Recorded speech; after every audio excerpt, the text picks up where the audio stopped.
Salut tout le monde, c'est Mademoiselle D. Donc aujourd'hui, on se retrouve pour la lecture du chapitre 1 de La guerre des clans. Oui, j'ai marqué ma page. Et donc je suis désolée de ne pas avoir fait cette vidéo plus tôt comme je l'avais promis, mais j'ai eu pas mal de petits problèmes. Donc voilà, personnel, tout ça, tout ça. J'ai mal marqué ma page. Ah merde, ah non, reviens à la page. C'est bon, j'ai trouvé ma page. Donc, chapitre 1er. Il faisait très sombre.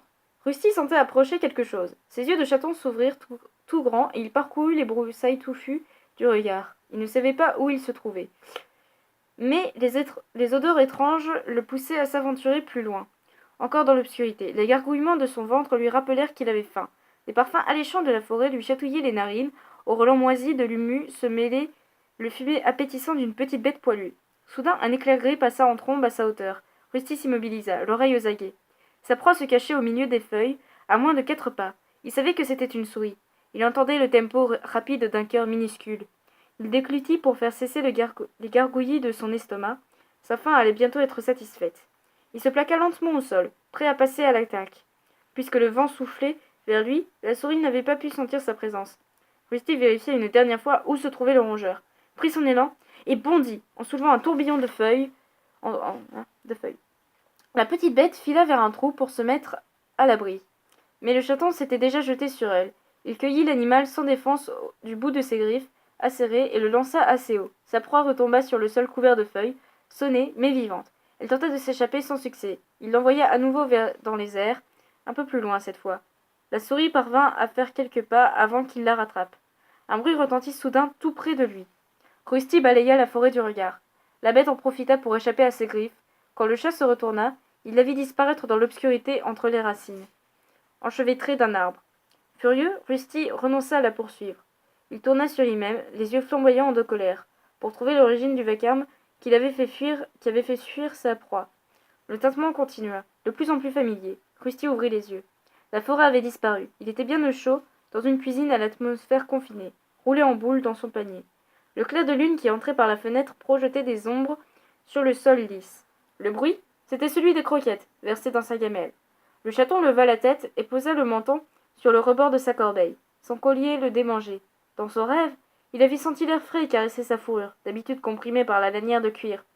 Rusty roula sur le dos et savoura le songe quelques instants. Il sentait encore le fumet de la souris.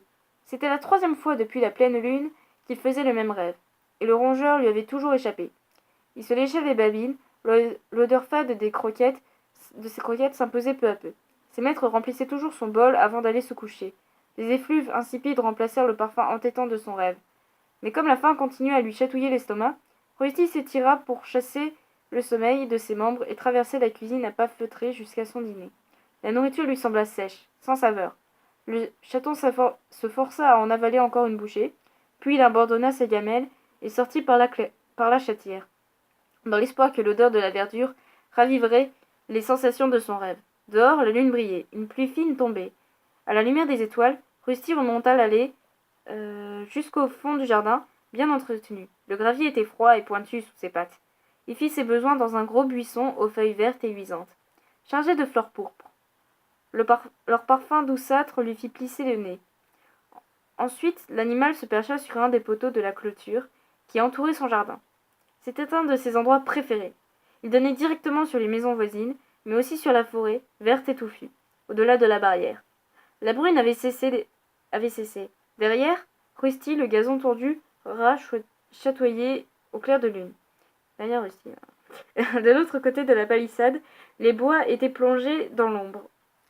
Le chaton tendit le cou pour flairer l'air humide sous son épaisse fourrure. Sa peau était à l'abri de la pluie et du froid, bien que son pelage roux fût constellé de gouttes scintillantes.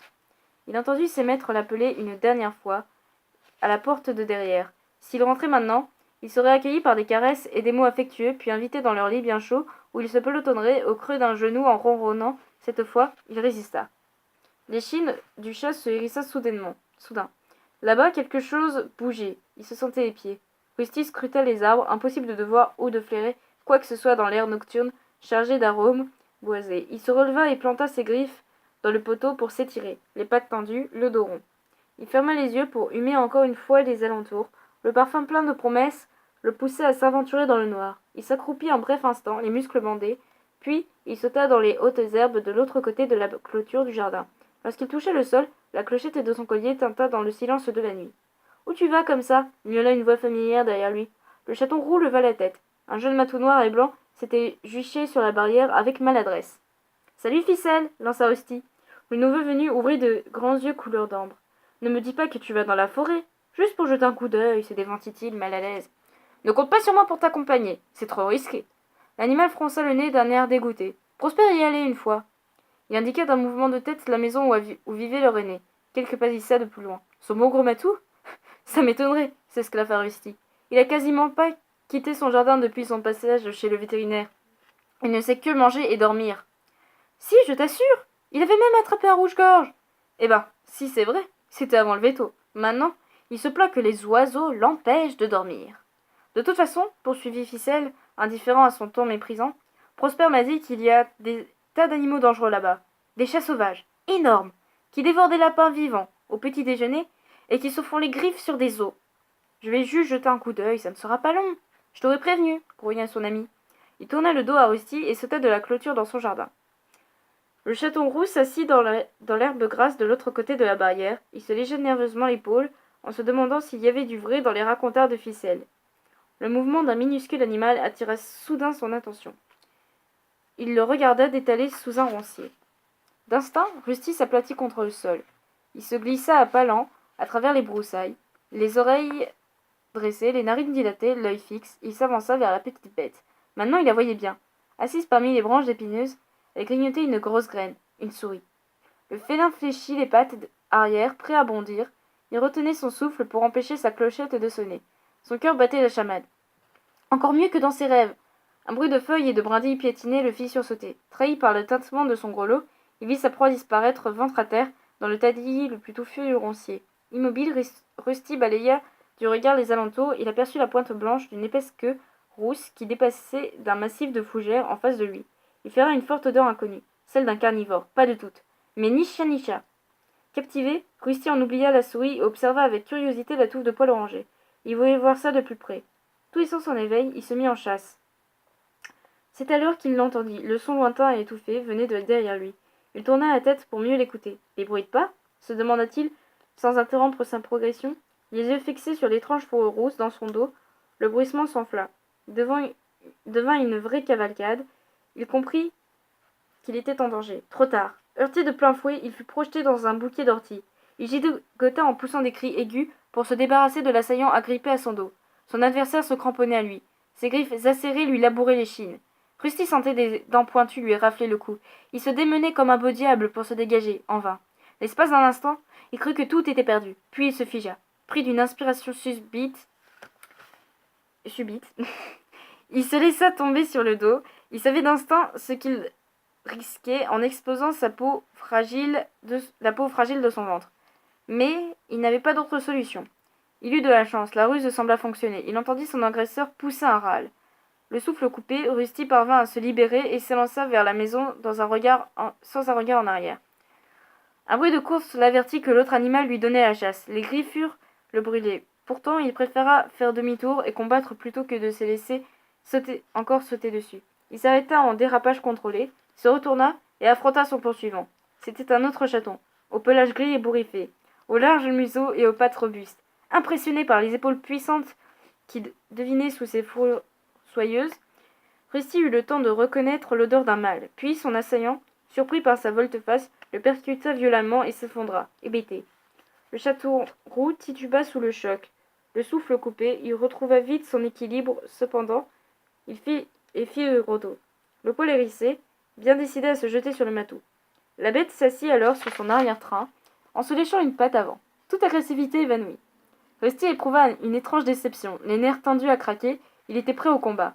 « Pas mal, dis donc !» lança gaiement l'animal. « Tu te défends bien pour un chat domestique. » Un moment, le chaton resta sur ses gardes, mais se rappelant la force qu'il avait sentie dans les pattes de son adversaire, il se détendit.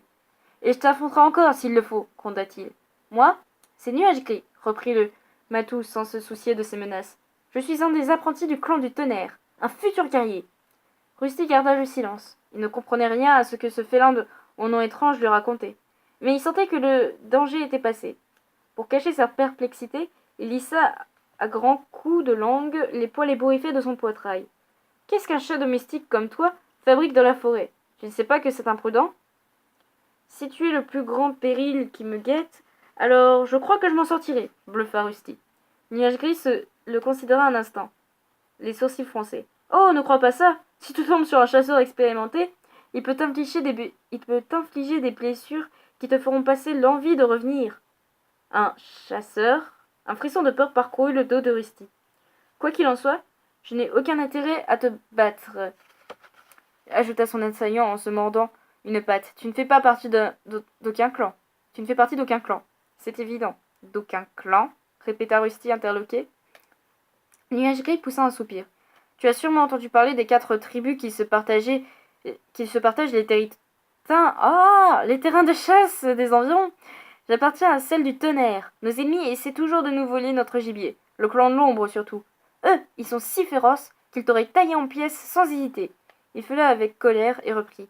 Nos guerriers les empêchent de pénétrer sur notre territoire pour capturer des proies qui nous reviennent de droit. Quand mon entraînement sera terminé, je serai tellement puissant qu'ils trembleront devant moi. Ils n'oseront même plus nous approcher. Rusty plissa les yeux. Il s'agissait sans doute d'un des chats sauvages dont lui avait parlé Ficelle. Il vivait à la dure, chassé pour se nourrir, se disputer la moindre parcelle de viande. Pourtant, le chaton n'avait pas peur. En fait, il lui était difficile de ne pas admirer l'assurance de son adversaire. « Alors, tu n'es pas encore guerrier ?» lui demanda-t-il. « Pourquoi tu l'as cru ?» ronronna Nuage Gris avec fierté, avant de secouer son large museau soyeux. « Eh bien non, et de loin. Il faut d'abord que je termine mon apprentissage. Les petits ne commencent à s'entraîner qu'à l'âge de 6 lunes. Aujourd'hui, c'est ma première sortie en tant que novice. Pourquoi ne pas plutôt te chercher des maîtres et une maison bien douillette? Ta vie serait bien plus facile, il y a des tas d'hommes qui voudraient d'un chaton comme toi. Il te suffirait de te percher bien en évidence et de prendre l'air affamé un jour ou deux. Tout ça pour des croquettes desséchées et une pâtée infecte? Merci bien. Chat domestique, ce n'est pas une vie. Les bipèdes les mènent à la baguette. Manger des choses insipides, faire ses besoins dans une boîte et ne sortir que si on vous y autorise? Jamais. Ici, on vit dans la nature, en toute liberté. On va où on veut, quand on veut. Il conclut sa tirade par un follement triomphal, avant d'ajouter malicieux. Tant qu'on n'a pas goûté à la viande de souris, on ne sait pas ce que c'est que la vie. Tu en as déjà mangé? Non, avouait Rusty, sur la défensive. Jamais. Alors tu ne peux pas comprendre. Tu n'es pas né en liberté. Le sang des guerriers ne coule pas dans tes veines. Tu n'as jamais senti le vent dans tes moustaches. Ça fait une sacrée différence. Les chats de la vie ne sauront jamais ce qu'ils perdent. Rusty se rappela les sensations de son rêve. Ce n'est pas vrai, s'écria-t-il, indigné. L'animal ne répondit pas. Il suspendit soudain sa toilette, une patte en l'air, et renifla. Des chats de mon clan, souffla-t-il. Tu devrais filer. S'ils te surprennent à chasser sur notre territoire, ça ne va pas leur plaire. Rusty regarda autour de lui, perplexe. Il ne décelait aucune odeur suspecte, mais le ton pressant de Nuage Gris fit se hérisser sa fourrure. Vite! Sauve-toi!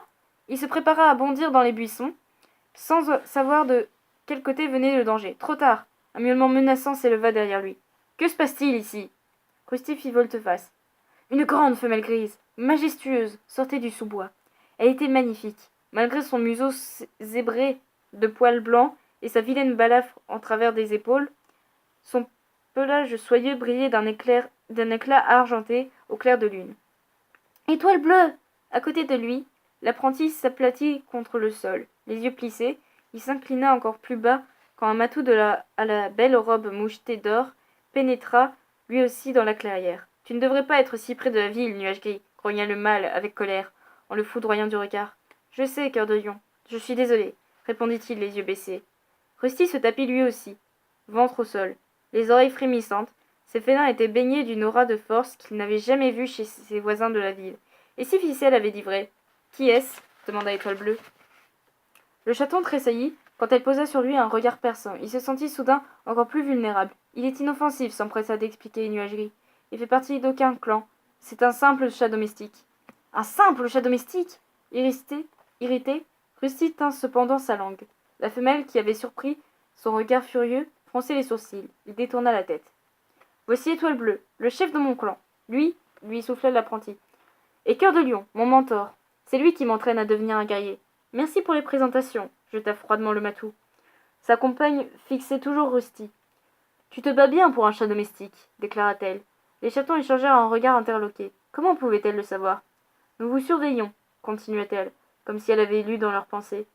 Nous nous demandions comment tu te débrouillerais avec un intrus, Nuage Gris. Tu l'as attaqué avec brio. Bravoure.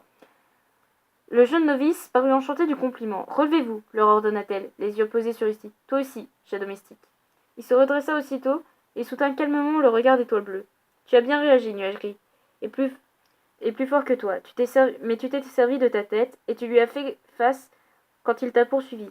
Je n'avais jamais vu un chat des villes montrer autant de courage avant toi. Il parvint à incliner la tête pour la remercier, surpris par ces félicitations inattendues. Le plus étrange restait à venir. Je me demandais comment tu te débrouillerais ici, loin du territoire des bipèdes. Nous patrouillons souvent sur nos frontières et je t'ai vu de nombreuses fois fixer la forêt, assis au bout de ton jardin. Voilà qu'enfin tu as osé te risquer dans les bois, poursuivit-elle pensive. Tu sembles avoir un don naturel pour la chasse, et des yeux perçants. Tu aurais attrapé cette souris si tu avais hésité moins longtemps. Ça... c'est vrai balbutia Rusty. Cœur de Lion intervint. Il parlait avec déférence, mais sur un ton pressant. Voyons, Étoile Bleue, ce n'est qu'un chat domestique. Il ne devrait pas chasser sur le territoire de notre clan. Qu'il retourne chez ses bipèdes. Retourner chez mes bipèdes, rétorqua Rusty, agacé. Les paroles de la chatte l'avaient transporté de fierté. Dire qu'elle l'avait remarqué, qu'elle avait été impressionnée par ses capacités. Je suis juste venue attraper quelques souris, je suis sûre qu'il y en a assez pour tout le monde. Étoile Bleue s'était tournée vers le chasseur pour lui répondre. Elle fit soudain volte-face, ses yeux étincelaient. Il n'y en a jamais assez, cracha-t-elle.